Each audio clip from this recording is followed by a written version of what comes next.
Hello दोस्तों, मेरे YouTube channel इश्क वाली कहानियां में आपका स्वागत है। कृपया इस वीडियो को देखने के लिए हेडफोन इस्तेमाल कीजिए।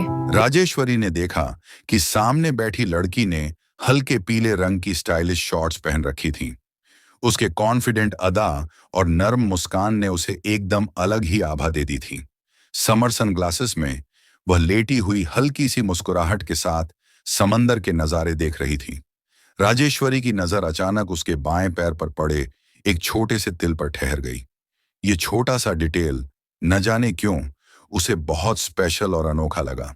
उसने मन ही मन सोचा, कबीर को तो ऐसी चीजें बड़ी जल्दी अट्रैक्ट कर लेती हैं। राजेश्वरी ने सहज मुस्कान के साथ हेलो कहा। हाय, मैं राजेश्वरी, उसने हाथ बढ़ाकर कहा। सामने से जवाब आया, मैं समीक्षा, और उसकी मृदु आवाज में दोस्ती की गर्माहट थी। बातें शुरू हुई और माहौल धीरे धीरे हल्का और अपनापन भरा हो गया। राजेश्वरी ने उसकी तारीफ करते हुए कहा, समीक्षा, तुम वाकई बहुत ग्रेसफुल हो। वह हल्की हंसी हंसकर बोली, तुमसे कम नहीं। बीच बीच में मजाक और छेड़छाड़ भी होने लगी। कई बातें करते करते उन्होंने तय किया कि अगला पूरा दिन साथ बिताएंगे। सुबह से घूमना, शाम को बीच पर सनसेट और रात को क्रूज पार्टी। शाम को बीच पर लहरों संग खेलते हुए दोनों हंसते खिलखिलाते रहे। समुद्री हवा उनके बालों से खेल रही थी और सूरज की लालिमा पानी पर सुनहरी चादर बिछा रही थी। समीक्षा ने अचानक कहा, देखो राजेश्वरी, कैसे लहरें किनारे तक आती हैं और फिर लौट जाती हैं, जैसे कुछ पल पास आकर भी अपनी मंजिल न पाकर वापस जाना पड़े। उसकी आंखों में एक हल्की सी उदासी तैर गई, लेकिन उसने तुरंत मुस्कान में छुपा दी। क्रूज पार्टी की रात दोनों कपल्स अपने अपने तरीके से सज धज कर मिले। राजेश्वरी ने लाल रंग की फिगर हगिंग ड्रेस पहनी हुई थी, जिसमें वह पूरे आत्मविश्वास से चमक रही थी। कबीर ने ब्लू सूट पहना और समीक्षा अपने गहरे ऑलिव ग्रीन गाउन में निखर रही थी। जब वे चारों क्रूज पर खड़े थे, समुंदर की ठंडी हवा और लहरों की आवाज उस पल को और भी रोमांटिक बना रही थी। राजेश्वरी ने महसूस किया कि शायद आने वाली रात और भी यादगार बनने वाली है। दोस्ती के रिश्ते में एक अनकहा मीठा सा आकर्षण तैरने लगा था। क्रूज पर रात धीरे धीरे गहरी हो रही थी। हवा में समंदर की नमक भरी खुशबू और म्यूजिक की मुलायम धुनें घुल मिल रही थीं।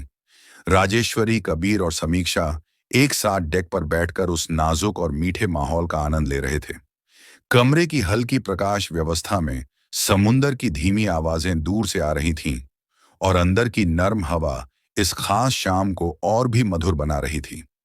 राजेश्वरी, कबीर और समीक्षा अपने अपने कदमों की खामोशी के बीच कमरे की एक छोटी सी बैठक में बैठे थे, जहां वक्त थम सा गया था। राजेश्वरी ने धीरे से कबीर के गाल पर अपनी हथेली रखी। उसका स्पर्श उस गर्माहट से भरा था जो लंबे समय से दिल में छुपा था।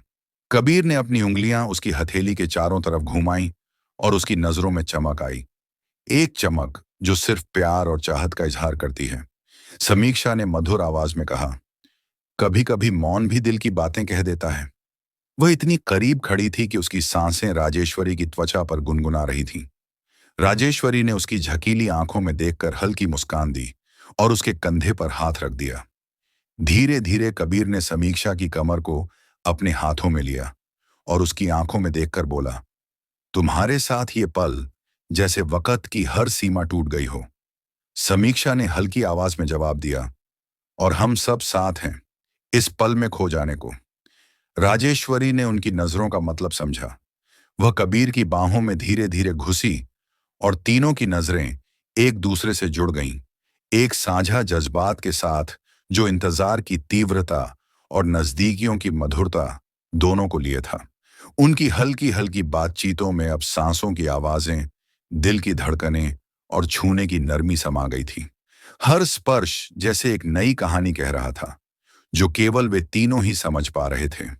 यह रात, यह कमरा, यह जज्बात सब एक मादक संगीत की तरह थे, जो धीरे धीरे क्रिसेंडो पर पहुंच रहा था, एक प्यारे और सुंदर एहसास की बहार लेकर।